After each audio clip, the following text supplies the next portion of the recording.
Assalamualaikum warahmatullahi wabarakatuh. Nama saya Desi Fitrianingrum dari kelas 12 IPS 3. Di sini saya akan menjelaskan sedikit materi tentang sistem dan struktur politik ekonomi masa demokrasi parlementer tahun 1950 sampai 1959. Masa demokrasi liberal Indonesia terjadi pada tahun 1950 sampai 1959. Pasca kemerdekaan Indonesia 17 Agustus 1945, Indonesia berusaha mencari sistem pemerintahan yang dirasakan sesuai dengan kehidupan berbangsa Indonesia. Pada saat itu, baik sebelum atau sesudah kemerdekaan, terdapat usul mengenai sistem negara yang dipergunakan, antara lain federasi monarki, republik parlementer, dan republik presidensial.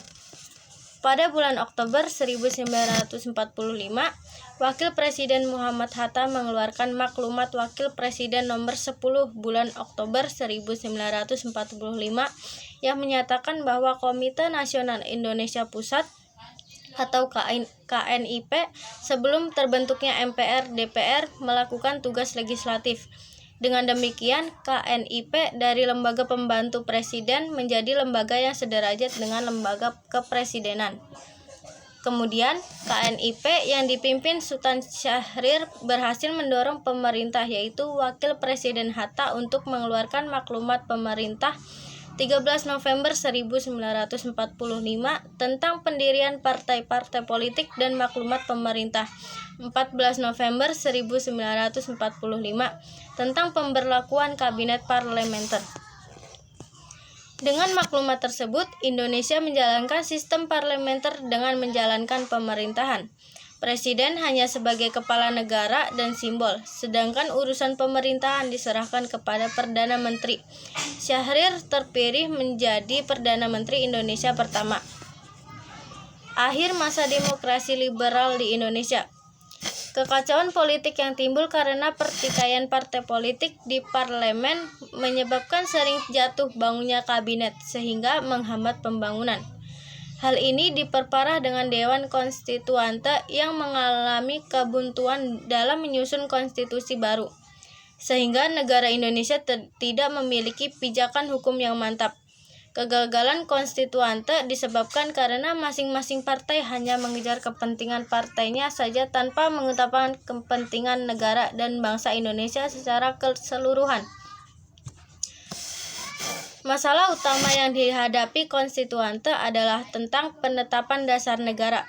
Terjadi tarik ulur di antara golongan-golongan dalam konstituante. Sekelompok partai menghendaki agar Pancasila menjadi dasar negara. Namun sekelompok partai lainnya menghendaki agama Islam sebagai dasar negara. Dalam situasi dan kondisi seperti ini, beberapa partai politik mengajukan usul kepada Presiden Soekarno-Hatta agar mengambil kebijakan untuk mengatasi kemelut politik. Oleh karena itu, pada tanggal 5 Juli 1959, Presiden Soekarno-Hatta mengeluarkan dekret yang berisi sebagai berikut. Pertama, pembubaran konstituante.